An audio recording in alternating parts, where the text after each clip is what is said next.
Welcome to our channel. నేను మీ లక్ష్మణ్. ప్రస్తుతం మనతో పాటు ఉన్నారు ప్రముఖ real estate expert Ravichandra Reddy గారు. సో హైదరాబాద్ రియల్ ఎస్టేట్ సంబంధించి మరిన్ని విశేషాలు ఆయనతో కూడా మాట్లాడి తెలుసుకునే ప్రయత్నం చేద్దాం. నమస్తే అండి. నమస్తే అండి. ఎలా ఉన్నారు? ఫైన్ అండి. హౌ ఆర్ యు అండి? Yes, good. Hyderabad real estate market అనగానే బంగారం కన్నా ఎక్కువ. సో ఎందుకంటే అంత అద్భుతంగా ఇక్కడ మార్కెట్ అయితే జరుగుతూ ఉంటుంది. అయితే కొంతకాలంగా మార్కెట్లో ఒడిదుడుగులు నడుస్తూనే ఉన్నాయి. అది ఇప్పటికీ కంటిన్యూ అవుతూనే ఉన్నాయి.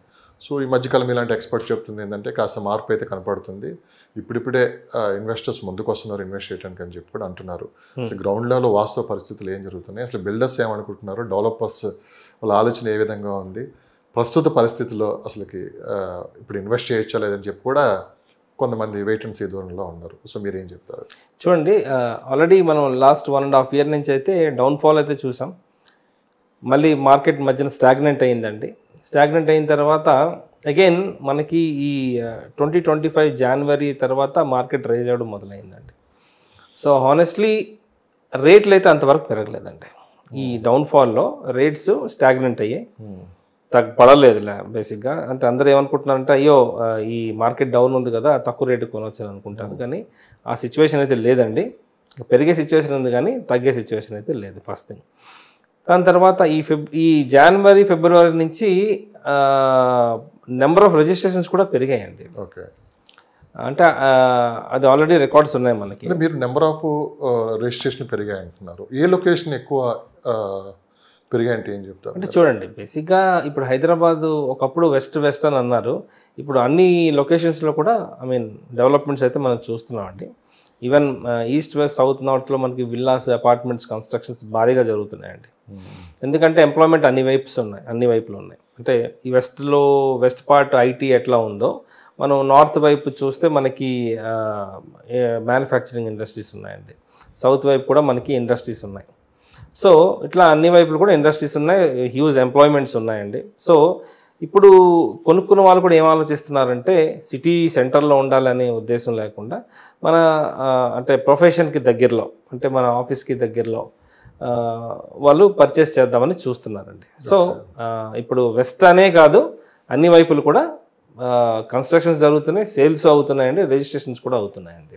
ఇప్పుడున్న కాంగ్రెస్ గవర్నమెంట్ కూడా ఈ రియల్ ఎస్టేట్ సంబంధించి కూడా వాళ్ళు చాలా వరకు అవేర్నెస్ తీసుకొని వస్తూనే ఉన్నారు, చాలా ప్రోత్సాహాలు కూడా ఇస్తున్నారు. అయినా కానీ ఎందుకు ఇన్వెస్టర్స్ ముందుకు రావట్లేదంటే అంటే ఇంకా డైనమాలు ఉన్నారండి. Very simple. అంటే అసలు ఏంటి గవర్నమెంట్ ఇంటి డెవలప్మెంట్స్ ఏం వస్తున్నాయి, మధ్యన హైడ్రా ఎఫెక్ట్ ఒకటి వచ్చింది. హైడ్రా అనేది చాలా హల్చల్ క్రియేట్ చేసిందండి. అంటే ఒక అంతటి మంచిదేలేండి హైడ్రా వల్ల, బట్ జనాలు కొంచెం భయపడ్డారు ఇన్వెస్ట్మెంట్స్ చేద్దామని. అంటే చేయొచ్చా లేదా, అసలు ఈ హైడ్రా వస్తుందా లేదా. ఇప్పుడు చూడండి, నేను కూడా రీసెంట్గా చూశాను, కృష్ణారెడ్డిపేటలో ఒక బిల్డింగ్ని కూల్చారండి. ఎందుకంటే అది గవర్నమెంట్ ల్యాండ్ ఎన్క్రోచ్ చేసి కట్టిన బిల్డింగ్ అండి. సో ఇట్లాంటివి చాలా జరుగుతున్నాయి. అసలు డాక్యుమెంట్స్ మ్యానిపులేషన్స్ చాలా జరిగాయి.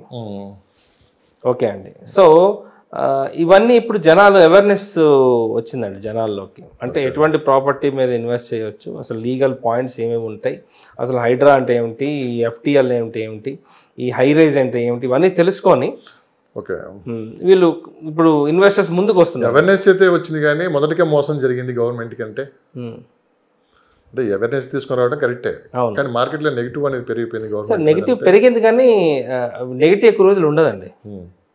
నెగిటివ్ అనేది చూడండి, ఇప్పుడు నేను ఒక ఫ్లాట్ కొందాం అనుకుంటున్నాను ఫర్ ఎగ్జాంపుల్, కొంటాను, నన్ను ఎవరు ఆపలేరు. But thing is that awareness government ఇండైరెక్ట్గా ఒక అవేర్నెస్ అయితే క్రియేట్ చేసిందండి. అంటే ఇప్పుడు హైదరాబాద్ చుట్టుపక్కల భూముల మీద కూడా హైడ్రా నిఘా పెట్టినట్లేనా?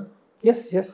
అంటే లాస్ట్ టైం కూడా రంగనాథ్ గారు ఎవరైతే ఉన్నా హైడ్రా చైర్మన్ గారు ఆయన ఒక మాట కూడా ఉన్నారు, హైదరాబాద్ చుట్టుపక్కల భూములు కొనే ముందు 1-2 సార్లు మీరు ఆలోచించుకొని కొనండి, 1-2 సార్లు డాక్యుమెంట్స్ అన్ని వెరిఫికేషన్ చేసుకొని కొనమని కూడా చెప్పారు. అవునండి. ఈ ఎఫెక్ట్ ఓపెన్ ప్లాట్స్ మీద కూడా పడింది. అంటే ఓపెన్ ప్లాట్స్ మీద అంత పడలేదండి. మరి ఓపెన్ సరే ఇక్కడంటే హైడ్రా ఎఫెక్ట్ లేకుంటే ఏదో మెట్రో మార్పు అండ్ ఫోర్త్ సిటీ అని ఇట్లా రకరకాలుగా అయితే మారింది. ఇక్కడ ఏది మార్కెట్ డల్ అయింది అనుకో.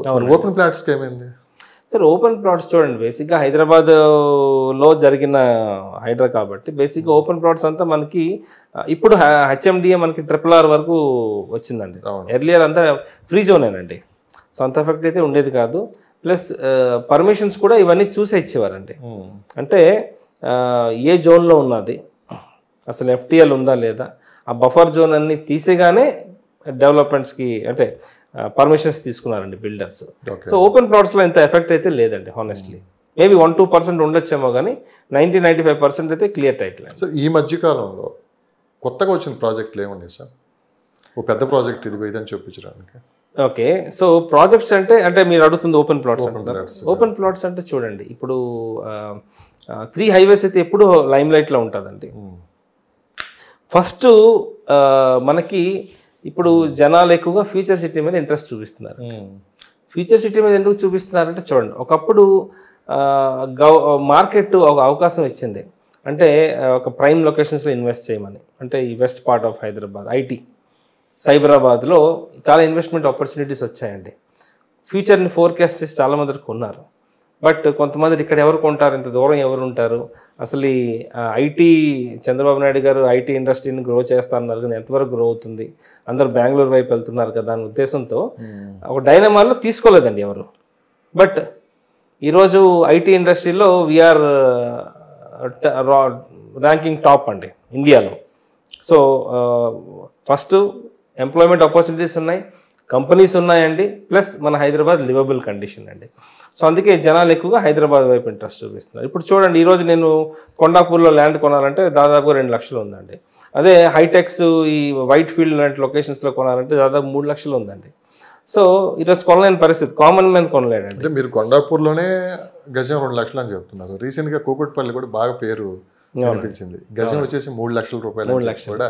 ఏంటి సార్ అంత డిమాండ్ ఉంది కూకట్పల్లికి ఇప్పటికి? కూకట్పల్లి అంటే కేపీహెచ్బి, మన కేపీహెచ్బి కూకట్పల్లిలో తక్కువ దొరుకుతున్నాయండి. కేపీహెచ్బిలో డిమాండ్ ఎందుకు ఉంది అంటే చూడండి, ఫస్ట్ థింగ్ ల్యాండ్ లేవండి అక్కడ, ల్యాండ్స్ లేవు. అసలు నిజమేనా అదంతా పుకారు పుట్టించారా? 100% అండి. ఎగ్జాంపుల్ చెప్తాను మీకు. నాకు తెలిసిన ఒక పీజీ బిల్డింగ్ ఉందండి. ఆ బిల్డింగ్ ఓనరు ల్యాండ్ ఎంత 260 గజాలు కొన్నాడండి. ఓకే, ఇప్పుడు కాదు, లాంగ్ బ్యాక్. ఆ 260 గజాల్లో 5 ఫ్లోర్లు బిల్డింగ్ కట్టి 5 ఫ్లోర్లు బిల్డింగ్ కట్టి పీజీ హాస్టల్స్కి ఇచ్చాడండి. అది దాదాపుగా రెంటలే 6 నుంచి 7 లక్షలు వస్తుందండి. 7 లక్షలు? ఎస్, 6 లక్షలు వస్తుందండి రెంట్. అంటే అక్కడ రిటర్న్ ఆఫ్ ఇన్వెస్ట్మెంట్ చాలా ఎక్కువ ఉందండి కేపీహెచ్పిలో. First thing return of investment ఎక్కువ ఉంది. రెండోది అక్కడ ల్యాండ్స్ అవైలబిలిటీ లేవండి. మన ల్యాండ్ ఓపెన్ ల్యాండ్స్ అయితే లేవు. పాత ఇల్లులు ఉంటే అవి కొని ఇల్లులు ఎరగొట్టి మనం బిల్డింగ్లు కట్టడం తప్ప ల్యాండ్స్ అయితే అవైలబిలిటీ లేవండి కేపీహెచ్పిలో. ఓకే, మీరు అన్న రిటర్న్ ఆఫ్ ఇన్వెస్ట్మెంట్ అండి. అవునండి. సో అసలుకి రిటర్న్ ఆఫ్ ఇన్వెస్ట్మెంట్ ఎక్కువ రిటర్న్స్ రావాలంటే అసలు ఎలాంటి ప్రాజెక్టుల్లో ఇన్వెస్ట్ చేయాలి? చూడండి, అంటే మీరు అన్నట్టు ఇప్పుడు కేపీహెచ్బిఏ కాదు, చాలా వరకు బయట కూడా చాలా ఆపర్చునిటీస్ ఉన్నాయి. కొంచెం వివరంగా మాకేమైనా చెప్పగలరా? మంచి రిటర్న్స్ రావాలంటే ఎలాంటి ప్రాజెక్టులు చూస్ చేసుకోవాలి? ఓకే, ఇప్పుడు చూడండి, రిటర్న్ ఆఫ్ ఇన్వెస్ట్మెంట్ అంటే రకరకాల ఆప్షన్స్ ఉన్నాయండి. ఓపెన్ ప్లాట్ మీద అయితే రిటర్న్ ఆఫ్ ఇన్వెస్ట్మెంట్ ఉండదండి. ఏదో మనం ఇవాళ కొన్నాము, మనకి ఇన్ఫ్లేషన్ అంటే రేట్ పెరుగుతుంది, మనం అమ్ముకుంటాం, ఓకే. కానీ మనకి రిటర్న్ ఆఫ్ ఇన్వెస్ట్మెంట్ అంటే ఎవ్రీ మంత్ వచ్చిన దానికి మనం క్యాల్కులేట్ చేస్తామండి. ఓకే, సో ఎలాగ వస్తుందంటే చూడండి, ఇందాక మనం మాట్లాడాం, ఒక పీజీ బిల్డింగ్ మనం సపోజ్ కొని మనం రెంట్కి ఇస్తే రెంట్ల ఇన్కమ్ వస్తుంది. కానీ అలాంటి ఆపర్చునిటీస్ చాలా తక్కువ ఉన్నాయి మార్కెట్లో. ఇక్కడ పీజీ బిల్డింగ్ కొనాలంటే 5 నుంచి 6 కోట్లు మినిమం ఉంటుందండి. సో ఒక కామన్ మ్యాన్ అనేది ఎఫర్ట్ చేయలేడు. అయితే కొన్ని ఆప్షన్స్ ఉన్నాయండి. ఎలాగంటే కొన్ని రిసార్ట్స్, ఇప్పుడు చూడండి పెద్ద పెద్ద హోటల్స్ ఉన్నాయి. అంటే చిన్న ఎగ్జాంపుల్ చెప్తున్నాను మీకు, వాళ్ళే చేస్తున్నారని కాదు. Taj hotel, Marriott hotel, Novotel hotel, Accor hotel. So వీళ్ళందరూ ఏంటంటే రిసార్ట్స్ ఇప్పుడు స్టార్ట్ చేస్తున్నారండి. మన హైదరాబాద్లోనే నాకు తెలిసి శంకర్పల్లి దగ్గర ఒక ఈ టాప్ 3 బిల్డర్స్ అంటున్నాను, ఈ హోటల్స్లో ఒక రిసార్ట్స్ రాబోతుందండి. అలాంటి వాటిలో ఇన్వెస్ట్ చేస్తే మంచి రిటర్న్ ఆఫ్ ఇన్వెస్ట్మెంట్ వస్తుంది. అది అందరికి తెలియదు కదా అసలు ఎలా ఇన్వెస్ట్ చేయాలి ఏంటి, పెద్ద హోటల్స్. అవును. సో బట్ డబ్బులు ఉన్నాయి కానీ దానికి ఆ ప్రాసెస్ ఏంటి అనేది కూడా తెలియాలి. బేసిక్గా చూడండి, ఈ ఆపర్చునిటీస్ అందరికీ లేవండి, చాలా లిమిటెడ్ పీపుల్కి తెలిసిన ఆపర్చునిటీస్ అండి ఇవి. సో ఇప్పుడు సే ఫర్ ఎగ్జాంపుల్ నేనేం చేస్తానంటే, అసలు ఎలాంటి వాళ్ళు ఇటువంటి ప్రాజెక్ట్స్ డెవలప్ చేస్తారో నేను చెప్తాను. ఇప్పుడు సే ఫర్ ఎగ్జాంపుల్ నాకు ఒక 30 ఎకరాల ల్యాండ్ ఉందండి. సో నేనేం చేస్తాను, ఆ ల్యాండ్ని 30 ఎకరాల ల్యాండ్లో ఒక మంచి రిసార్ట్స్లా కన్స్ట్రక్ట్ చేసి, కేటగిరీ ఏ అంటారు, అంటే A+ ఫెసిలిటీస్తో నేను ఒక రిసార్ట్స్ని డెవలప్ చేసి నేను వీళ్ళతో టైఅప్ పెట్టుకుంటానండి. తాజ్ హోటల్ కానీ, మ్యారియట్ హోటల్ కానీ, హయత్ హోటల్ కానీ వాటెవర్. సో వాళ్ళతో ఎందుకు టైప్ పెట్టుకుంటానంటే they are leaders in the market.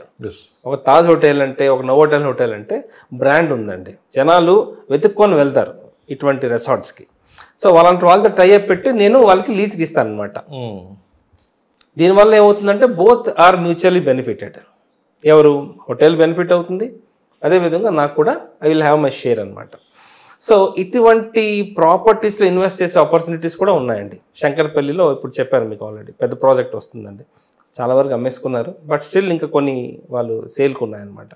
అంటే ఒక 242 గజాల్లో ఒక విల్లా కడుతున్నారు, సింగిల్ బెడ్రూమ్ విల్లా కడుతున్నారు విత్ స్విమ్మింగ్ పూల్ అండి. 1,20,25,00,000 ఎంత ఉందండి, నెగోషియబుల్ అంట. సో వాళ్ళు రిటర్న్ ఆఫ్ ఇన్వెస్ట్మెంట్ కూడా గ్యారంటీ ఇస్తున్నారండి. గ్యారంటీ ఇస్తున్నారు. 2 ఆప్షన్స్ ఉన్నాయి. అయితే మంత్లీ ఫిక్స్డ్ ఇంత కావాలంటే ఇస్తారు, లేదు అంటే షేరింగ్ ఇస్తారు అనమాట. అంటే what ever, say for example ఆ పర్టికులర్ విల్లా మీద ఈ మంత్ ఒక 50,000 వచ్చింది, 50,000 వచ్చింది. సో 20,000-25,000 వాళ్ళకి రెంట్ వచ్చేటట్టుగా చేస్తున్నారండి. Okay, yeah. సో అంటే రిటర్న్ ఆఫ్ ఇన్వెస్ట్మెంట్ నాకు తెలిసి ఒక 7% వరకు ఉన్నదండి. 7% బెస్ట్ ఆప్షన్ అంటారు. అంటే 7 చూడండి, బేసిక్గా చూడండి, మనం ఒక ₹1,00,00,000 బ్యాంకులో వేసామనుకోండి, బ్యాంకులో కూడా 7% ఇస్తున్నారు.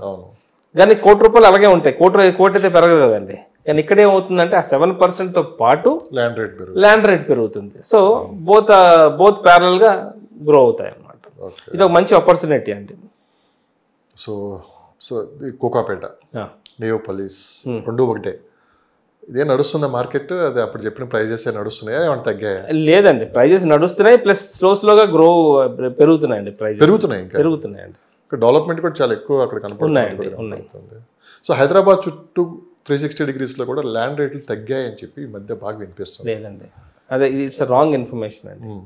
ల్యాండ్స్ అయితే ఎక్కడా తగ్గలేదు. ఎలా సాధ్యం సార్? ఇప్పుడు దాదాపు 1.5 year నుంచి మార్కెట్ డల్గా ఉంది, రేట్లు అయితే తగ్గట్లేదు, ఎలా దీన్ని వాళ్ళు బ్యాలెన్స్ చేసుకుని ముందుకెళ్తున్నారు? చూడండి, బేసిక్గా రేట్ తగ్గిందంటే చాలా ప్రాజెక్టులు కూడా ఇప్పుడు సేల్స్ లేక చాలా మంది ఖాళీగా ఉన్నారు. నాకు తెలిసి అయితే నేను మధ్య వింటున్నాను, చాలా మంది ఎంప్లాయ్మెంట్ని కూడా తీసేశారు బిజినెస్ లేక అని చెప్పి కూడా మేము వింటున్నాం. సో ఇంత జరుగుతున్నా కానీ రేట్లు ఇంకా తగ్గిపోవడానికి కారణం ఏంటి అంటే, చూడండి, రెసిజన్ అనేది వస్తుంది అగైన్, మళ్ళీ కంబ్యాక్ అవుతాయి కంపెనీస్, మళ్ళీ బిజినెస్ అవుతుంది, మళ్ళీ ఎంప్లాయీస్ వస్తారు. సో నాకున్న ఈరోజు మార్కెట్ సిచ్యువేషన్ ఎట్లా ఉందంటే అన్ఎంప్లాయ్మెంట్ ఎక్కడ లేదండి. ఈరోజు ఈ జాబ్ లేకపోతే వేరే జాబ్ రెడీగా ఉంది. ఒక మనిషి 2 జాబులు చేసే వాళ్ళు కూడా ఉన్నారు. జాబులు చెప్తున్నాను మీకు, జస్ట్ అంటే రెసిజన్ గురించి మాట్లాడాం కాబట్టి. సో ఇప్పుడు మార్కెట్ డల్ అయ్యింది అని అనుకుంటే, సపోజ్ మన స్టేట్ డివైడ్ అయినప్పుడు మార్కెట్ పడ్డదండి, అప్పుడు 30-40% రేట్స్ పడ్డాయి, మార్కెట్ పడ్డది. కానీ 1 yearలో కంబ్యాక్ అయిందండి మార్కెట్. కానీ ఇప్పుడు ఆ సిచ్యువేషన్ అయితే లేదు. ఇప్పుడు మార్కెట్ అయితే పడే సిచ్యువేషన్ లేదండి, స్టాగ్నెంట్ అయ్యింది. రేట్స్ అట్లా ఆగాయి కానీ తగ్గలేదండి, అదైతే కన్ఫర్మ్. ఎందుకంటే నేను గత 2017 నుంచి నేను హైదరాబాద్ మార్కెట్ని స్టడీ చేస్తున్నానండి, ఎక్కడ రేట్ తగ్గింది అని నేను ఇప్పటి వరకు చూడలేదు. మేకపోతు గంభీరం ప్రదర్శిస్తున్నారు అంటే రియల్ ఎస్టేట్ వర్గాలు. మళ్ళీ చెప్పండి. మేకపోతు గంభీర్యం అంటే తెలుసు కదా మీకు, చూడటానికి అది అలా ఉంటుంది కానీ లోపలంతా ఒక భయం వాతావరణం అయితే ఉంది. భయం వాతావరణం అంటే అదే మీకు లాస్ట్ 1.5 yearలో జరిగిందండి.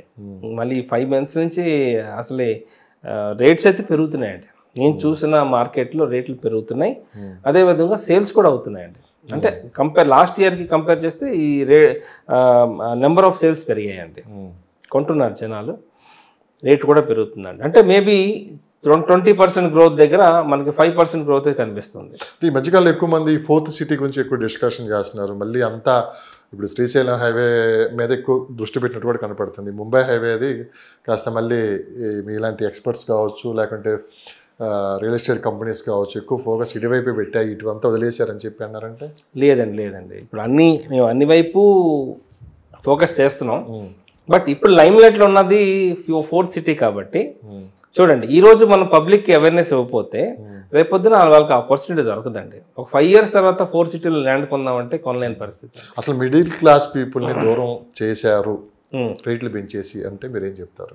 మిడిల్ క్లాస్ వాళ్ళండి, మిడిల్ క్లాస్ పీపుల్ని దూరం చేశారు రియల్ ఎస్టేట్ కంటే? లేదండి, ఎలాగంటున్నారు ఇప్పుడు? సో ఫర్ ఎగ్జాంపుల్ వాళ్ళకు ఒక బడ్జెట్ ఉంటుంది, ఇక్కడే రేట్లు చూస్తున్న హైలో ఉన్నాయి, రేట్లు పెంచేసి కూర్చున్నారు, వాళ్ళు కొనడానికి ముందుకు రారు. మార్కెట్ చూస్తేనేమో మిడిల్ క్లాస్ మార్కెట్ 60% ఉంది. సో వీళ్ళందరినీ వెనక నెట్టేస్తే ఇంక మార్కెట్ ఎక్కడి నుంచి వస్తుందంటే చూడండి, ఇప్పుడు చిన్న ఎగ్జాంపుల్ చెప్తాను. అగైన్ మనకి మార్కెట్లో సెగ్మెంట్స్ ఉన్నాయండి. Premium segment, luxury, ultra luxury segment ఉందండి. అంటే మీరు చెప్పిన middle class common man ultra luxury సెగ్మెంట్లో అయితే ఇన్వెస్ట్ చేయలేరండి సార్. అల్ట్రా లగ్జరీ సెగ్మెంట్ వాళ్ళంతా సైలెంట్గా మార్కెట్ జరిగిపోతుంది, అది ఎక్కడ బయటికి రాదు. ఏదైనా సరే మిడిల్ క్లాస్ పీపుల్ వాళ్ళు కొనటం అమ్మటం ఇవన్నీ జరుగుతుంటేనే మార్కెట్ కలకల్లాడుతూ ఉంటుంది. అంతేనండి, అంతే. అవునా కదా? అంతే. ఎవరైనా చూసేదంతా అదే కదా, జనాలు ఎక్కడ గుంపులు ఉంటే అక్కడే అది కొనపైన ముందు ఇక్కడ ఏదో జరిగిపోతుందని చెప్పేది కనిపిస్తుంది కదా. అది నేను అడిగే. అవునండి, ఈరోజు కూడా మనకి మార్కెట్లో స్టాండ్ అలోన్ సెమీగేటెడ్ ప్రాజెక్ట్స్ అవైలబుల్లో ఉన్నాయండి. మనం ఎప్పుడు ఈ high rise 40 storied building 50 storied building గురించి మాట్లాడుతున్నాం, కానీ ఈ మిడ్ సెగ్మెంటు అండ్ ఈ గురించి ఎప్పుడు మనం డిస్కస్ చేయలేదు. బేసిక్గా అన్ని లొకేషన్స్లో, ఈవెన్ కూకట్పల్లి అనుకోవచ్చు, ఈవెన్ నల్గొండ అనుకోవచ్చు, ఈవెన్ తెల్లాపూర్ అనుకోవచ్చు, ఇటు కొండాపూర్ అనుకోవచ్చు, ఇప్పటికీ కూడా స్టాండ్ అలోన్ అపార్ట్మెంట్స్ కన్స్ట్రక్షన్స్ అవుతున్నాయి. సేల్స్ కూడా అదే విధంగా అవుతుందండి. అంటే హానెస్ట్లీ ఒక కన్స్ట్రక్షన్ 2-3 స్లాబ్లకి సేల్స్ అయిపోతున్నాయండి. అంటే ఇవంతా మిడ్ సెగ్మెంట్ మార్కెట్ కదండి, కొనేస్తున్నారు, స్లోగా జరుగుతుంది తెలియదు. మీరు మణికొండ లాంటి ప్రాంతంలో ఒక 2 BHK 3 BHK ప్లాట్ కొనడానికి 1 year పడుతుంది. సరైన ప్లాట్ దొరకట్లేదు, దొరికినా కానీ అది ఒక 10 years లేకుంటే కొత్తగా ఏదైనా తీసుకుందామంటే సో డిమాండ్ అంటే అక్కడ ప్రైజెస్ ఎక్కువ ఉండటం వల్ల ఇలా జరుగుతుంది. అంటే ఏంటి ఇలాంటి పరిస్థితులు? అంటే కొనలేకపోతున్నాం అంటే దీనికి రీజన్స్ ఉన్నాయండి. ఒకప్పుడు మణికొండ చాలా దూరం ఉండేదండి. అక్కడ ఎక్కువగా ఈ ఐటీ వాళ్ళు, ఈ ఇండస్ట్రీ వాళ్ళు, సినిమా ఇండస్ట్రీ వాళ్ళు ఎక్కువగా షిఫ్ట్ అయ్యారు. ప్లస్ ఇప్పుడు అన్ని పెద్ద పెద్ద ప్రాజెక్టులు వస్తున్నాయండి అక్కడ. అన్నీ పెద్ద టాప్ 5 బిల్డర్స్ అక్కడ ల్యాండ్స్ ఎక్వైర్ చేసుకొని కన్స్ట్రక్షన్ చేస్తున్నారండి. సో సడన్గా మనం ఆ చేంజ్ చూసామండి. నాకు తెలిసి ఒక ప్రాపర్టీ అండి, నేను 40 lakhs కొన్న ప్రాపర్టీ 70 lakhs 2.5 yearsలో అమ్మాడండి. ఇక్కడ మన మణికొండలో. ఒకప్పుడు పంచాయతీ ఉండేదండి. మీరే కొన్నారు? నేను కాదు, మీ ఫ్రెండ్, తెలిసిన ఒక పర్సన్, ఫ్రెండ్ కూడా కాదు, క్లయింట్ అనమాట. 40 lakhs కొన్నానండి. కొని జస్ట్ 2.5 yearsలో 70 lakhs అమ్మాడండి. అంటే అక్కడే మనకు తెలుస్తుంది ఎంత గ్రోత్ వచ్చిందని. That to resale 1250 SFT flat. అంటే మీరు అనేది మణికొండ కానీ కొండాపూర్ కానీ ఈ గచ్చిబౌలి కానీ ఈ మధ్య అంటే ఈ ప్రాంతాల్లో ఒక ఇల్లు కొనాలంటే కష్టమేనా? కష్టం అంటే చూడండి, మనకి మళ్ళీ అగైన్ 40-50 lakhs అయితే దొరకదండి. ఏదైనా ₹1 అండి, ₹1 కూడా కాదు. 2 BHK అంటే 60-70 lakhs దొరుకుతున్నాయండి. 70 lakhs వరకు దొరికేస్తుంది కొత్త ప్రాజెక్ట్లో. అంటే చూడండి, మళ్ళీ అగైన్ మీకు చిన్న ఎగ్జాంపుల్ చెప్తాను. ఒకప్పుడు 50-60 lakhs 1200-1300 SFT వచ్చేది. ఇప్పుడు ఆ 60-70 lakhs మనకి 1100 SFTలో తీసుకోవాలి.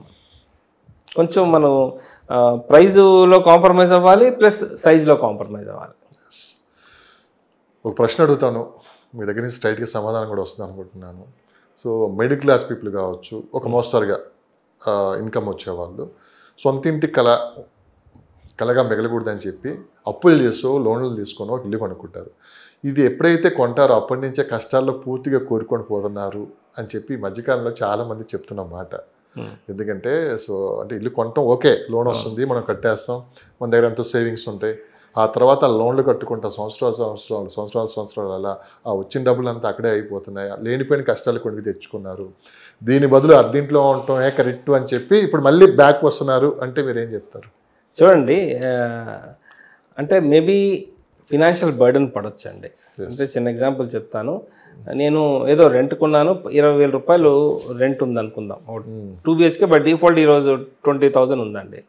అదే నేను ఫ్లాట్ కొని లోన్కి వెళ్తే నాకు దాదాపుగా 40,000-45,000 బర్డెన్ పడుతుందండి. అంతే కదంటే మోర్ దెన్ డబల్ అయింది. సో ఈరోజు నాకు కష్టమేనండి, ఎందుకంటే 20,000 దగ్గర నాకు 40,000 కడుతున్నాను ఈఎంఐ. కానీ వాళ్ళు తెలుసుకోవాల్సింది ఒకటి ఏంటంటే, ఒక 5-6 years, ఒక 7 years తర్వాత ఈఎంఐ ఎట్లనే ఉంటుంది కదండి. ఈఎంఐ అయితే పెరగదు కదా, ఇక రెంట్ అయితే పెరుగుతుంది కదండి. రేపు పొద్దున ఈయన కూడా అదే ఇంటికి 40,000 రెంట్ ఇచ్చి ఉండాలి. సో ఈ 5 years వాళ్ళు కొంచెం ఫినాన్షియల్ స్ట్రగుల్ అవుతుందండి. బట్ వాళ్ళ ఇప్పుడు చూడండి, మన ఇల్లు కొన్నామంటే డెఫినెట్గా ఆ రెంటల్ వాల్యూ అయితే మనం కాంపెన్సేట్ చేస్తున్నాం కదండి. అంటే 40,000 20,000 రెంటు అంటే 20,000 ఎక్స్ట్రా నేను కడుతున్నాను. ఎవరికి? నా సొంత ఇంటికి. అదేవిధంగా ఇన్కమ్ ట్యాక్స్ కూడా చూస్తే ఒక 5-6 వేలు మనకి మంత్లీ దాంట్లో కవర్ అయిపోతుంది. ఒక ప్లానింగ్ ఉండే వాళ్ళకి ఇది బాగానే వర్కౌట్ అవుతుంది. 100% వర్కౌట్. అంటే ఎవరో కొన్నారు, ఎదురింటోళ్ళు కొన్నారు, అలా చుట్టాలు కొన్నారని చెప్పి మనం కూడా సొంత ఇల్లు ఉండాలని చెప్పి ఈ మధ్యకాలంలో మీరు ఐటీ రంగంలో పడి ఏంటంటే కంపల్సరీ మ్యారేజ్ టైం కల్లా కంపల్సరీ ఒక ఇల్లు ఉండాలి, కంపల్సరీ ఒక కారు ఉండాలి అని చెప్పి కూడా ఈ మధ్య బాగా డిమాండ్ వినపడుతుంది. సో ఈ గొప్పలకి పోయో లేకుంటే ఇవన్నీ చూపించుకోవడానికి లేనిపోయిన కష్టాల్లోకి వెళ్తున్నారని చెప్పి కూడా నేను ఒక ఆర్టికల్ చదివాను. అవును, బేసిక్గా ఏమవుతుందంటే తొందరపాటు అండి. ఫినాన్షియల్ ప్లానింగ్ లేకుండా కొనే వాళ్ళు కొంతమంది ఉన్నారు. అంటే ఎలాగంటే ఇప్పుడు నేను ఒక ఇల్లు కొంటున్నానంటే 20% నేను అగ్రిమెంట్ చేసుకోవాలండి. 20% కట్టి అగ్రిమెంట్ చేసుకుంటే 80% బ్యాంక్ లోన్ వస్తుంది. ఆ 20% మీరు మీ పాకెట్ నుంచి తీసి కట్టాలి, అప్పు చేసి కట్టకూడదండి. ఆ 20% అప్పు చేస్తాం, అంతే కదా. ఈ 80% అప్పు చేస్తామంటే మల్టిపుల్ బర్డెన్స్ పడిపోతాయండి. ఫినాన్షియల్ బర్డెన్ అంటే హెవీ బర్డెన్ ఉందనుకోండి, బయటకు రావడం కష్టం.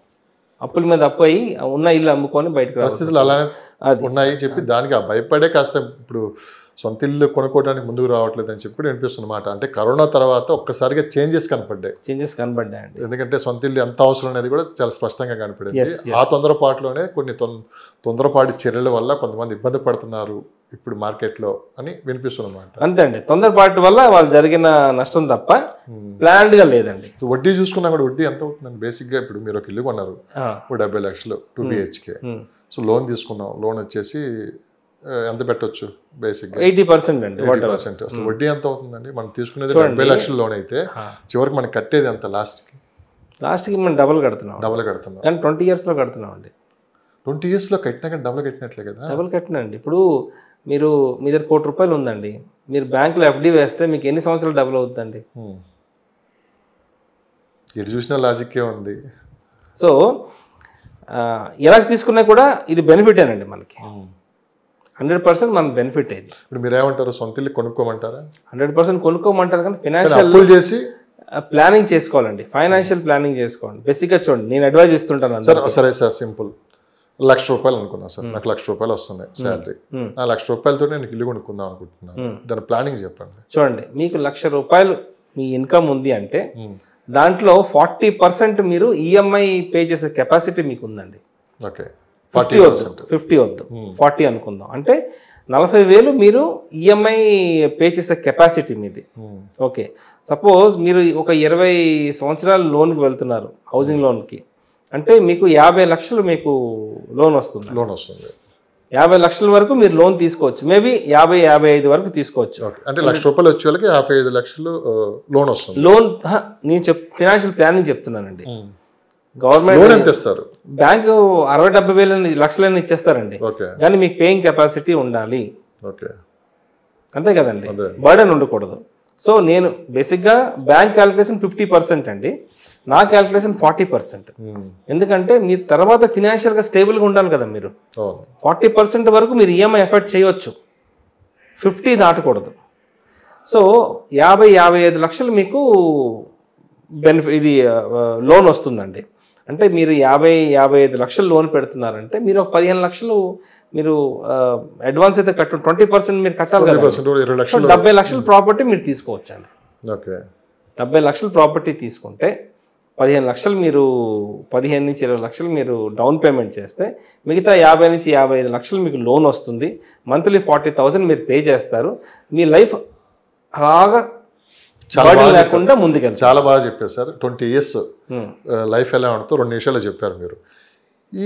ఈ గ్యాప్లో ఇప్పుడు కొత్త టెక్నాలజీ వస్తుంది, ఏ టెక్నాలజీ కానీ సాఫ్ట్వేర్ వాళ్ళకి అయితే మనకు తెలిసి రకరకాల చాలా చేంజెస్ వస్తున్నాయి. ఈరోజు జాబ్ ఉంటుందా పోతుందా ఏది గ్యారంటీ అయితే లేదు. సో మనం ఏంది 20 years నమ్మకం మనకి జాబ్ ఉంటుంది, శాలరీ వస్తుంది, ఇంకా పెరుగుతుంది అని చెప్పి మన ఆలోచనతో కొంటాం. ఈ మధ్యలో ఏదైనా జరిగితే సార్ అది మనం ప్రెడిక్ట్ చేయలేమండి. ప్రెడిక్ట్ చేయలేమని మీరు అంటున్నారు.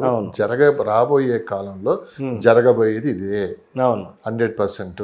ఇది ఎవరు అవునన్నా కాదన్నా కానీ కొత్త టెక్నాలజీ నేర్చుకోవాల్సిందే. ఆ టెక్నాలజీని మనం అప్గ్రేడ్ అవ్వకపోతే మటుకు ఖచ్చితంగా వీళ్ళంతా చెట్టులో పడ్డట్లే. అంతే, మనం ఏదో ఎక్స్పెక్ట్ చేసి ముందు మనకి ఇది వస్తుంది 20 years రేపు ఏం జరిగిద్దో తెలియదు. చూడండి ప్రతి సాఫ్ట్వేర్ ఎంప్లాయీ కూడా రెగ్యులర్ బేసిస్ మీద అప్డేట్ చేసుకుంటాడండి. ఒకదాని మీద ఒకే ప్లాట్ఫామ్ మీద ఉండడు. ఒకప్పుడు కొన్ని ఒరాకిల్ అని, జావా అని, .NET అని చాలా వచ్చాయి. దాని కొత్త వస్తున్నాయి, ఇంకా అప్గ్రేడ్ చేసుకుంటున్నాడు. కంపెనీ కూడా అవకాశాలు ఇస్తున్నాయండి. అంతమంది సార్ ఇప్పుడు ఏంటి సాఫ్ట్వేర్ రంగం రియల్ ఎస్టేట్ మీద పెట్టుబడులు తగ్గాయా పెరిగాయా, వాళ్ళు కూడా ఏమైనా ఆలోచనలో దూరంలో ఉన్నారా? ఇప్పుడు పెరుగుతున్నాయండి. ఒకప్పుడు తగ్గాయి. లాస్ట్ ఇయర్ అంటే ఈ 1 yearలో అసలు ఏం జరిగింది అంటే చూడండి, లాస్ట్ ఇయర్ అయితే తగ్గిందండి. హానెస్ట్లీ మా మార్కెట్ డల్ అయింది, చాలా ఇన్వెంటరీ మిగిలిపోయింది. కానీ ఈ రోజు ఆ ఇన్వెంటరీ అంతా క్లోజ్ అయిపోయిందండి. క్లోజ్ అయింది. ఓకే, కొత్త ఇన్వెంటరీస్ వస్తున్నాయి, మళ్ళీ కొత్త ఇన్వెస్ట్మెంట్స్ వస్తున్నాయి. అయితే మన హైదరాబాద్కి ప్లస్ పాయింట్ ఏంటంటే ఎన్ఆర్ఐ ఇన్వెస్ట్మెంట్స్ ఎక్కువ ఉన్నాయండి. ఎక్కువగా ఎన్ఆర్ఐ ఇన్వెస్ట్మెంట్స్. అదే సార్ నేను అనేదండి, ఈ సాఫ్ట్వేర్ రంగం వాళ్ళు కూడా ఏంటంటే వాళ్ళకు చాలా బిజీ. వీకెండ్స్లో కూడా ఏదో వాళ్ళు చెప్పుకోవడానికంటే వీకెండ్స్ అప్పుడు కూడా ఏదో వర్క్ చేస్తుంటారు. ప్రాపర్టీ చూసుకోవటం, వచ్చి చెక్ చేసుకోవటం, కొనటం, అదంతా ఒక ప్రాసెస్లా ఉంది. సో వీళ్ళు ఎక్కువ మంది నష్టపోతూ ఉంటారు, ఎక్కడో మోసపోతూ ఉంటారు. సో ఇలాంటి వాళ్ళకి ఎలాంటి జాగ్రత్త? మోసపోవడం ఎటువంటి మోసపోవడం అండి? సో చాలా కంపెనీస్ బోర్డు తిప్పేసాయి కదా.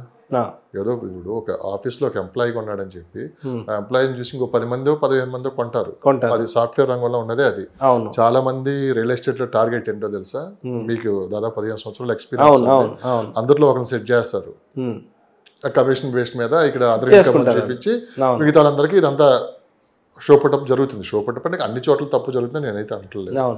సో వీళ్ళు ఏంటంటే ఇంకా ఒకరు తీసుకున్నారు కదా, మన ఎంప్లాయీ కదా, సో మన ఎంప్లాయీ ఏం తెలియకుండా తీసుకోవట్లే అని చెప్పి వాళ్ళ నమ్మకంతో చాలా మంది కొంటారు. తర్వాత ఏదన్నా బోర్డు తిప్పేసినప్పుడు పరిస్థితి వేరే లెవెల్లో ఉంటుంది. ఇప్పుడు వీళ్ళు ఇలాంటి టైంలో తీసుకోవాల్సిన జాగ్రత్తలు ఒకప్పుడు జరిగాయండి ఇవి. ఆనెస్ట్లీ ఇప్పుడు జరగట్లేదని కాదు, ఇప్పుడు కూడా జరుగుతున్నాయి కానీ పర్సంటేజ్ చాలా తగ్గింది. First thing. అయితే నేను ఇచ్చే అడ్వైజ్ ఏంటంటే వ్యూవర్స్కి, అప్రూవ్డ్ ప్రాజెక్ట్కి వెళ్ళండి, లేదా బ్రాండ్ ఉన్న ప్రాజెక్ట్కి వెళ్ళండి. అంటే చూడండి, ఆల్రెడీ అపర్ణ మీద ఎవరైనా డౌట్ వస్తుందా సార్? లేదు. Aparna is a good company, Godrej is a good company, my home is a good company. అట్లా బ్రాండ్స్ని నమ్మండి. కొత్త ప్రాజెక్టు, కొత్త ప్లేయర్ వచ్చాడు మార్కెట్లో, నో అప్రూవల్ ఉందా,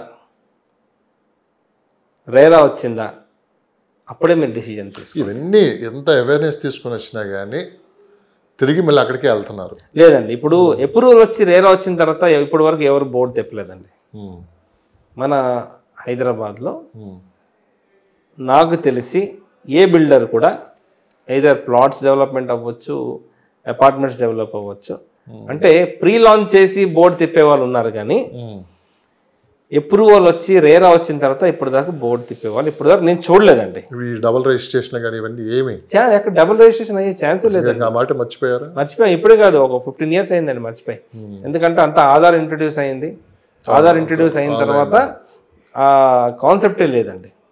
బయోమెట్రిక్ ఉండాలి, వాళ్ళు వచ్చి బయోమెట్రిక్ ఇస్తేనే ఇది రిజిస్ట్రేషన్ అవుద్దండి. సో డబుల్ రిజిస్ట్రేషన్ ఇప్పుడైతే ఛాన్స్ లేదండి. నా చెప్పిన అడ్వైజ్ ఏంటంటే, before buying a property first profile చూడండి, బిల్డర్ ప్రొఫైల్ చూడండి. మంచి బిల్డర్ అయితే ఆలోచించవలసిన అవసరం లేదు.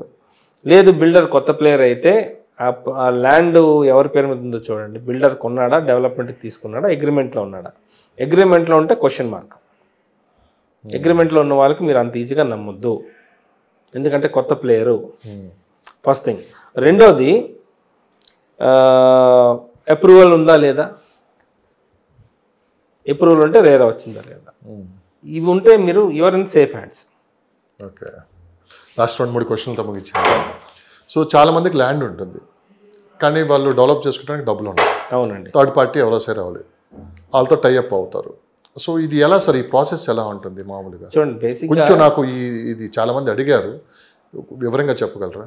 బేసిక్గా చూడండి, ల్యాండ్ షేరింగ్ ఎలా ఉంటుంది చెప్తాను. ల్యాండ్ ఓనర్స్ చాలా వరకు ఉన్నారండి.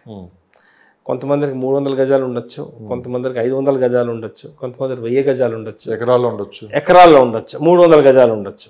సో వీళ్ళు మెయిన్ థింగ్ వీళ్ళు చేసే పని ఏంటంటే, వీళ్ళకి కొన్ని ఏజెంట్స్ ఇన్ఫ్లుయెన్స్ చేస్తారండి. అంటే నాది ఈ పార్టీ ఉన్నారు, ఆ పార్టీ ఉన్నారు చెప్పి ఒక ఏజెంట్ కాకుండా మల్టిపుల్ ఏజెంట్స్ కనిపిస్తారు మనకి. ఈ ల్యాండ్ ఓనర్ తరపు నుంచి ఒక 5 ఏజెంట్లు, బిల్డర్ తరపు నుంచి ఒక 5 ఏజెంట్లు, గందరగోళాలు జరుగుతాయి. మార్కెట్లో ఇది కామన్ అండి. బట్ ఇప్పుడు మార్కెట్ ట్రెండ్ మారుతుందండి. నేను దాదాపుగా ఈ అందర్ కేటగిరీ బిల్డర్స్తో నేను రెగ్యులర్గా డిస్కషన్స్లో ఉంటానండి. అందరూ category A builders, top 10 builders అందరితో నాకు టచ్లో ఉంటుంది. ఫోన్స్ వస్తుంటాయి. ఏమైనా మంచి ప్రాపర్టీ ఉంటే నాకు సజెస్ట్ చేయండి, మల్టిపుల్ మీడియేటర్స్ వద్దు మనకి అని వాళ్ళు కాల్స్ చేస్తుంటారు. అన్ని కేటగిరీ ఏ బిల్డర్స్, ఆల్ ఇండియాలో టాప్ 10 బిల్డర్స్ నాకు కాల్స్ వస్తుంటాయి. అయితే నేను చెప్పేది ఏంటంటే ఈ మల్టిపుల్ మీడియేషన్స్ని మీరు బిలీవ్ చేయొద్దు. ఎందుకంటే ఫ్రాడ్ జరుగుతుంది.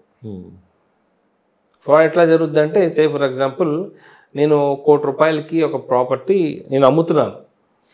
ఈ మీడియేటర్ ఏం చేస్తాడంటే ₹1,50,00,000కి అమ్ముతాడు. సో ఇటువంటి ఫ్రాడ్స్ జరుగుతాయి అన్నమాట. పర్సంటేజ్ ఇవ్వండి, నేను చెప్పేది అది. సో ఇప్పుడు చూడండి, సే ఫర్ ఎగ్జాంపుల్ ఒక 300 గజాల ప్లాట్ ఉంది, let us say 300 square yards plot ఉంది. సో మంచి లొకేషన్లో ఉంది, అపార్ట్మెంట్ కట్టచ్చు. యాజ్ పర్ గవర్నమెంట్ నామ్స్ మనం ఒక 3 floors పర్మిషన్ తీసుకోవచ్చు. TDR అని ఒక ఆప్షన్ ఉందండి, ట్రాన్స్ఫర్ ఆఫ్ డెవలప్మెంట్ రైట్స్ అని. అది ఆ సర్టిఫికేట్ అంటే అది ఇన్వెస్ట్ దాని మీద మనం కొంటే ఇంకొక ఫ్లోర్ వేసుకోవచ్చు అండి. ఓకే, సో 4 floors వరకు వెళ్ళొచ్చు. I'm talking about 300 square yards. అంటే 4 floors, ఫ్లోర్కి 2 flats, 2 bedroom, 8 flats కన్స్ట్రక్ట్ చేయొచ్చు అండి. ఓకే, సో ఇది బేసిక్గా అంటే ఇప్పుడు చూడండి, నేను ల్యాండ్ లోడ్, మీరు డెవలపర్ అనుకుందాం. సో నేనేం చేస్తాను, ల్యాండ్ మీకు డెవలప్మెంట్కి ఇస్తాను. దానికి JD అంటారు, జాయింట్ డెవలప్మెంట్ అగ్రిమెంట్ అంటారు. దానికి రిజిస్టర్ చేస్తాం మనం.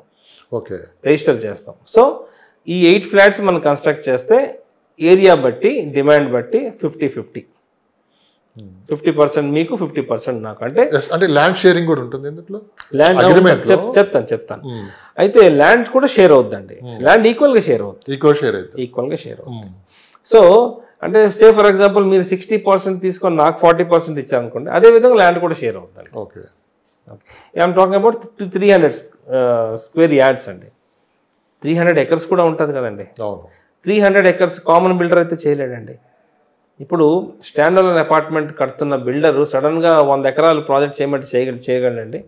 చేయలేడు. సో 300 ఎవరు చేయగలరు అంటే ఆ కెపాసిటీ ఉన్న వాళ్ళు చేయగలరు. ఇండియాలో టాప్ 10 బిల్డర్స్ ఈజీగా బట్కి డెవలప్మెంట్ తీసుకొని ఈవెన్ కొనుక్కొని కూడా వాళ్ళు కన్స్ట్రక్షన్ చేయగలరు. సో బేసిక్గా వీళ్ళు ఉన్న డైనమైట్ అంటే వాళ్ళకి కరెక్ట్గా ఛానల్ తెలియదు అనమాట. ఎవరికి అప్రోచ్ అవ్వాలి, ఏ బిల్డర్కి అప్రోచ్ అవ్వాలి, అసలు ఎటువంటి రేషియోలో తీసుకోవాలి, ఎంత అడ్వాన్స్ తీసుకోవాలని తెలియదు వాళ్ళకి. సో మేము అడ్వైజ్ అయితే ఇస్తుంటామండి చాలా ల్యాండ్ ఓనర్స్కి. So that is also there. So ఒకవేళ ఇదంతా డీల్ అంతా ఓకే అయిపోయింది, షేరింగ్ అయిపోయింది, అగ్రిమెంట్ అంతా అయిపోయింది, ఆ ప్రాజెక్ట్ కంప్లీట్ చేయలేకపోతే ఆ తర్వాత వచ్చే లీగల్ ఇష్యూస్ ఏంటి? చిన్న ఎగ్జాంపుల్ చెప్తున్నాను మీకు. మీరు ల్యాండ్ అపర్ణ కన్స్ట్రక్షన్కి ఇచ్చారు, అపర్ణ అయితే ఎట్లా చేయరు కదండి. Again choosing the right builder. అన్ని అపర్ణ తీసుకోదు కదా, అన్ని అపర్ణ తీసుకోదు. మార్కెట్లో ఇంకా చాలా ప్లేయర్స్ ఉన్నారండి. మై హోమ్ ఉన్నారు, గాడ్రేజ్ ఉంది సార్. Godrej already started. పెద్ద కంపెనీలు పక్కన పెట్టండి, చిన్న కంపెనీల గురించి మాట్లాడదాం. ఓకే, చిన్న కంపెనీ అంటే మీరు ఫైనాన్షియల్ సిచ్యువేషన్ చూసుకోవాలండి. ఆ బిల్డర్ది ఫైనాన్షియల్ సిచ్యువేషన్ అయితే ఐడెంటిఫై చేయడం కూడా కష్టమే కదా. ఎందుకు చేస్తామండి? చేస్తారా? ఇప్పుడు నేను మార్కెట్లో కొత్తగా వచ్చానంటే క్వశ్చన్ మార్క్. ఆల్రెడీ 10 ప్రాజెక్టులు చేసి వచ్చాను. ఓకే, అలాంటి వాళ్ళని ఎక్స్పీరియన్స్ ఉన్న వాళ్ళని తీసుకోవాలి. వాళ్ళతో మనం బేసిక్గా చూడండి, నేను మీకు ల్యాండ్ డెవలప్మెంట్కి ఇస్తాను అనుకోండి, అంత ఈజీగా ఇవ్వనండి. అది 5 కోట్ల ల్యాండ్ అయితే నేను మీ దగ్గర 50 లక్షలు నేను తీసుకుంటున్నాను ఆల్రెడీ. అంటే నేను ఈ ప్రశ్న చాలా మంది ఈ మధ్యకాలంలో ఒక గ్రూప్గా ఏర్పడి ఒక ల్యాండ్ తీసుకుని ఒక ప్రాజెక్ట్ స్టార్ట్ చేయడం ఈ మధ్యకాలంలో బాగా పెరిగిందండి. US నుంచి వచ్చే వాళ్ళు కూడా చాలా మంది రిటర్న్లో వచ్చే వాళ్ళు ఇది చేస్తున్నారు. సో ఇలాంటి జరుగుతున్నప్పుడు ఏంటంటే కొన్ని జాగ్రత్తలు కూడా మనం తీసుకోవాలి. అంటే ఎక్స్పీరియన్స్ లేకుండా కొంతమంది వస్తూ ఉంటారు, కొంతమంది ఒకరికి ఎక్స్పీరియన్స్ అని చెప్పి మిగతా 5 మీ మీద నమ్మకంతో తెచ్చి డబ్బులను పెడుతూ ఉంటారు. వీళ్ళు ఎలాంటి జాగ్రత్తలు తీసుకున్న దాని మీద మనం వాళ్ళు ఫినాన్షియల్ సిచ్యువేషన్ అనలైజ్ చేయాలండి. అవన్నీ కొంతమంది ఉన్నారు, దే విల్ టేక్ కేర్ అనమాట. వాళ్ళు అసలు ఈ బిల్డర్ అంత కెపాసిటీ ఉందా లేదా, అండ్ ఫినాన్షియల్ కెపాబిలిటీ ఎంతవరకు ఉంది, ఈ ప్రాజెక్ట్ చేయగలరా లేదన్నది వాళ్ళు they have to get the information. ఈ మధ్యకాలంలో హైదరాబాద్లో బాగా అనిపిస్తుంది, హైరేజ్ నుంచి కాస్త బయటకు వస్తున్నారు పబ్లిక్, కాస్త మైండ్ సెట్ మారింది. ఇండివిజువల్గా ఉండడానికి ఇష్టపడుతున్నారు అని చెప్పి వినిపిస్తుంది మాట. ఎంతవరకు నిజం అది? అది నిజమే ట్రెండ్ చూడండి. Not all segments. ఆ ట్రెండ్ అది కాస్త ఒక్కొక్క స్టెప్ దిగుతుంది. అన్ని సెగ్మెంట్స్ కాదండి, మొత్తం అన్ని సెగ్మెంట్స్ వాళ్ళు అట్లా చేయటం లేదు. కొంతమంది ఏంటంటే ఆల్రెడీ ప్రాపర్టీ కొన్నారు, ఆ హై రైజ్ ఎంజాయ్మెంట్స్ అయిపోయింది, మొత్తం ఆ కోరికలు తీరిపోయి ఇప్పుడు వాళ్ళకి ఏంటంటే, ఇప్పుడు చూడండి ఒక అపార్ట్మెంట్ కొన్నాడు, మళ్ళీ నెక్స్ట్ ప్రాపర్టీ కొందాం అనుకుంటే విల్లా అనుకుంటాడండి. డెఫినెట్గా ఇండిపెండెంట్ హౌస్ విల్లా కావాలనుకుంటాడు. సో విల్లా కావాలంటే కొంచెం దూరం వెళ్ళాల్సి వస్తుంది. అంటే దూరం అంటే మరీ దూరం ఏం కాదండి. ఈరోజు మనకి ఓఆర్ఆర్ ఉందండి, ఎక్కడి నుంచైనా మన ఆఫీస్ లొకేషన్కి వెళ్ళాలంటే మ్యాక్సిమం 1 అవర్లో మనం రీచ్ అయిపోవచ్చు. సో ఇది కాకుండా ఇప్పుడు ఈవీస్ పెరిగాయండి, ఎలక్ట్రిక్ వెహికల్ పెరిగాయండి, బాగా కొంటున్నారు. దీనివల్ల వాళ్ళకి ఎక్స్పెన్సెస్ కూడా తగ్గుతుందండి. అంతే కదండి. ఇప్పుడు ఈవీ వల్ల ఏమవుతుంది, ఆల్మోస్ట్ 80% ప్రైస్ తక్కువ అయినట్టే కదండి. 100 రూపాయల దగ్గర 20 రూపాయలు ఇన్వెస్ట్ చేస్తున్నారు, ఫ్యూల్ రీఛార్జ్ చేస్తున్నారు బ్యాటరీ. సో ఇది ఒక ప్లస్ పాయింట్ వచ్చిందనమాట. సో ఓఆర్ఆర్ ఈవీ వెహికల్స్ ఉంటే ఎంత దూరమైనా మనం వెళ్ళొచ్చండి. ఓకే. నల్లగండ్ల ఒక లొకేషన్, పర్టికులర్ లొకేషన్ గురించి ఈరోజు అడుగుదాం అనుకున్నాము. ఈ మధ్య బాగా నల్లగండ్ల గురించి బాగా వినిపిస్తుంది. సో ఎందుకు ఇన్వెస్ట్ చేయాలి సార్ నల్లగండ్లో? అసలు చాలా రీజన్స్ ఉన్నాయి అక్కడ. అసలు డెవలప్మెంట్స్ ఏంటి, వచ్చిన ప్రాజెక్టులు ఏంటి, ఆ ప్రాజెక్టులు ఎంతవరకు కంప్లీట్ అయిపోయినాయి, కొత్తగా వచ్చే ప్రాజెక్టులు ఏంటి? ఓకే, చూడండి నల్లగండ్ల అనేది ఎప్పటి నుంచో లైమ్ లైట్లో ఉంది, కానీ ఇప్పుడు జనాలు ఎక్కువగా నల్లగండ్ల వైపు వెళ్తున్నారు. ఎందుకంటే ఫస్ట్ థింగ్ ఈ ఐటీకి చాలా దగ్గరలో ఉందండి నల్లగండ్ల. గచ్చిబౌలి నల్లగండ్ల వెళ్ళాలంటే 10 minutes హార్డ్లీ. గచ్చిబౌలి నుంచి నల్లగండ్ల వెళ్ళాలంటే హార్డ్లీ 10 minutes అండి. ఇప్పుడు ట్రాఫిక్ జామ్ కూడా లేదు, ఫ్లైఓవర్స్ ఎక్కడ పడితే అక్కడ ఫ్లైఓవర్స్ ఉన్నాయి. సింపుల్గా నల్లగండ్ల వెళ్ళాలంటే వితౌట్ ట్రాఫిక్ వెళ్ళిపోవచ్చు. First thing. రెండోది మనకి మెయిన్ ఏదండి, టైం. ఐటీ వాళ్ళు ఎక్కువ ఆలోచిస్తారు, 10-15 minutesలో రీచ్ అయిపోవాలి. Nallagandla is the right place. Plus పెద్ద పెద్ద బిల్డర్స్ అక్కడ ఆల్రెడీ కన్స్ట్రక్షన్ చేస్తున్నారు. రామ్కి అని, అపర్ణ అని చాలా ప్రాజెక్ట్స్ ఉన్నాయండి అక్కడ, హై రేజ్ ప్రాజెక్టులు ఉన్నాయండి. నల్లగండ్లలో ప్రైస్ ఎంత ఉందంటే 9,000 వరకు ఉందండి స్క్వేర్ ఫీట్. నేను టాకింగ్ అబౌట్ అల్ట్రా లగ్జరీ సెగ్మెంట్లో లెట్ us సే 9,000 వరకు ఉందండి. ఓకే. బ్రాండ్ బట్టి ప్రైస్ ఉంటుంది బేసిక్గా. కొన్ని ప్రాజెక్ట్స్ కంప్లీట్ అయిపోతున్నాయి, కొన్ని ప్రాజెక్ట్స్ ఇప్పుడు స్టార్ట్ అవబోతున్నాయండి. ఈ హాస్టల్స్ వాటికి కూడా మంచి అనుకూలమైన ప్లేస్ నల్లగండ్ల అని చెప్పి. ఏదండి? హాస్టల్స్. చాలా మంది ఐటీ ఎంప్లాయీస్, పీజీస్ చాలా ఉన్నాయండి. ఇంకా అక్కడ ఏదైనా కన్స్ట్రక్షన్ చేసుకున్న వాళ్ళకి మంచి బెనిఫిట్స్ ఉన్నాయని చెప్పి. డెఫినెట్గా బెనిఫిట్ అండి. నేను నల్లగండ్లలో ఎక్కువగా గ్రూప్ హౌసింగ్స్ చూశానండి. అంటే సే ఫర్ ఎగ్జాంపుల్ నాది ఒక 500 గజాలు ఉంది, 5 story బిల్డింగ్ కట్టాను, దాదాపు 20 ఫ్లాట్లు కట్టానండి. అసలు రెంట్లు కూడా చాలా ఈజీగా వెళ్ళిపోతాయండి అక్కడ. 2 let బోర్డులు ఉండవు హానెస్ట్లీ, అంత డిమాండ్ ఉందండి అక్కడ. సో బేసిక్గా వీలే ఉంటారండి, ఐటీ ఎంప్లాయీస్, బ్యాచులర్స్ ఎక్కువగా ఉంటారండి. రెంట్లు కూడా చాలా ఎక్కువ వస్తుంది, రిటర్న్ ఆఫ్ ఇన్వెస్ట్మెంట్ చాలా ఎక్కువ అండి నల్లగండ్ల. అలాంటి వాటిలో ఇన్వెస్ట్ చేసుకుంటే మంచి ప్రాఫిట్స్. రీసెంట్గా ఒక ప్రాజెక్ట్ లాంచ్ అయ్యిందండి. లాంచ్ అయిందంటే land owner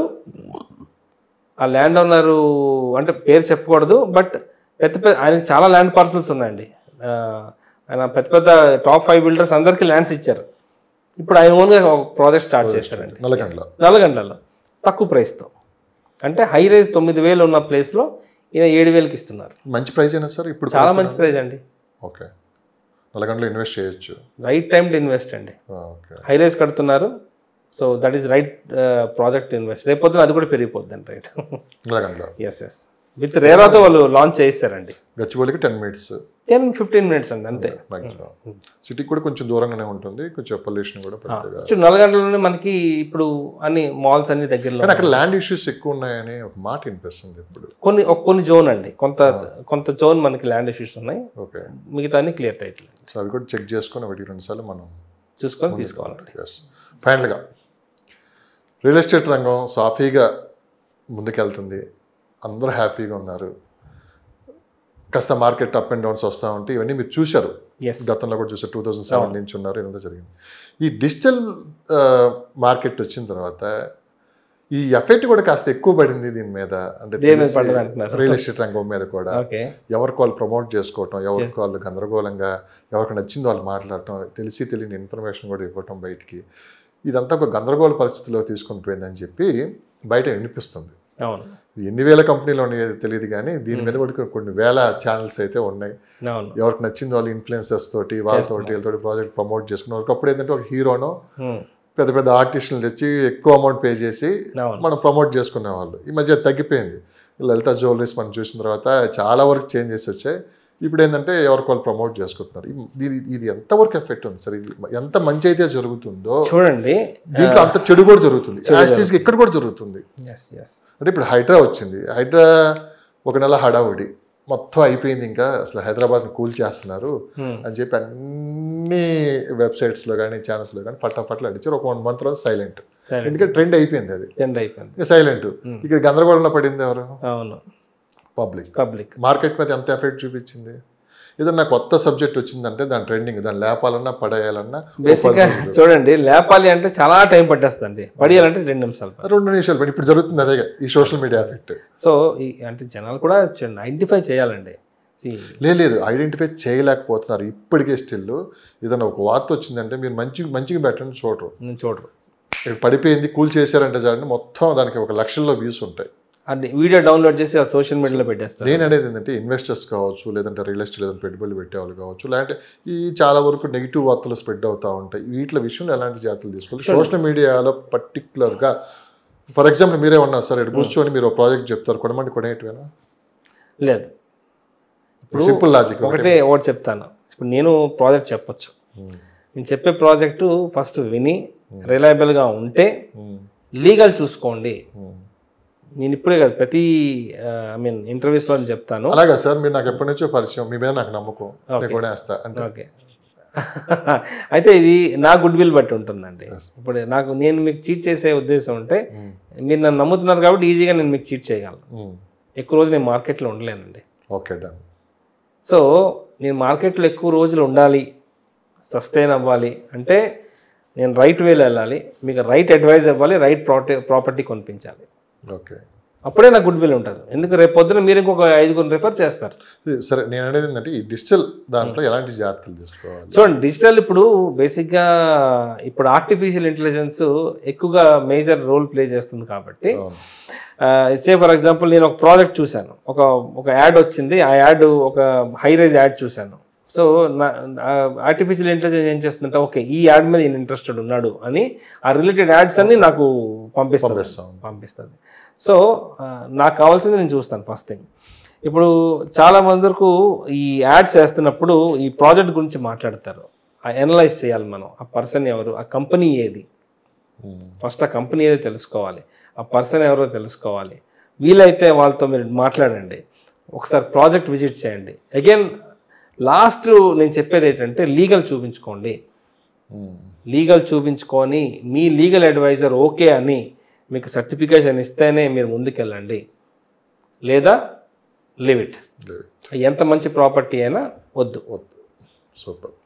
and NRI investments ఏంటి సార్, ఆగిపోయాయా? లేదండి, లేదంటే అమరావతి టు హైదరాబాద్ అని చెప్పి కన్ఫ్యూజన్లో ఉన్నారా? లేదు. అమరావతి అండి మంచి సిటీ అవ్వబోతుంది. So first Amaravati end users కొనాలి అంటే ఫస్ట్ సిటీ డెవలప్ అయిపోవాలండి. మన చంద్రబాబు నాయుడు గారు ఈ 3-4 yearsలో సిటీని రెడీ చేసేస్తారు. చాలా క్లారిటీ 100% రెడీ చేసేస్తారు. రెడీ అయిన తర్వాత గవర్నమెంట్ ఇన్ఫ్రాస్ట్రక్చర్స్, ఈ ఎంప్లాయ్మెంట్స్ వచ్చిన తర్వాత అప్పుడు ఎండ్ యూజర్ మార్కెట్ స్టార్ట్ అవుతుందండి. ఎక్కడ? అమరావతిలో. ఇప్పుడు ఎండ్ యూజర్ మార్కెట్ లేదు, ఇప్పుడు ఇన్వెస్టర్ మార్కెట్ ఉందండి. అంటే 2 ఎకరాలు 5 ఎకరాలు 10 ఎకరాలు కొనే వాళ్ళు ఎక్కువగా అమరావతి వైపు వెళ్తున్నారు. ఎందుకంటే right time to invest in Amaravati అండి. బట్ ఎండ్ యూజర్ మార్కెట్ హైదరాబాద్లో ఉందండి.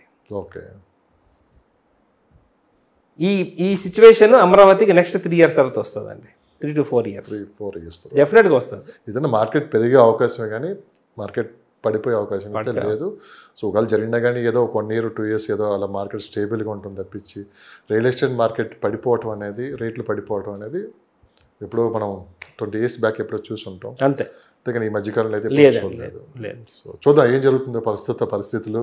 రేపు గవర్నమెంట్ ఎలాంటి పాలసీలు తీసుకొని రాబోతుందో, అటు 4th city విషయం కావచ్చు, మెట్రో విషయం కావచ్చు, RRR విషయం కావచ్చు, వీళ్ళు తీసుకునే నిర్ణయాలను బట్టి కూడా మార్కెట్ కూడా పెరిగే అవకాశం ఉంది. సో మరొక ఎపిసోడ్తో మళ్ళీ కలుద్దాం. థ్యాంక్ యూ సార్, ధన్యవాదాలు. నమస్తే అండి. ఒకసారి చాలా మంది మీ గురించి కూడా అడుగుతూ ఉన్నారు, కాంటాక్ట్ నెంబర్ కూడా అడుగుతారు, ఒకసారి మీరు చెప్పగలరు? సో ష్యూర్ అండి.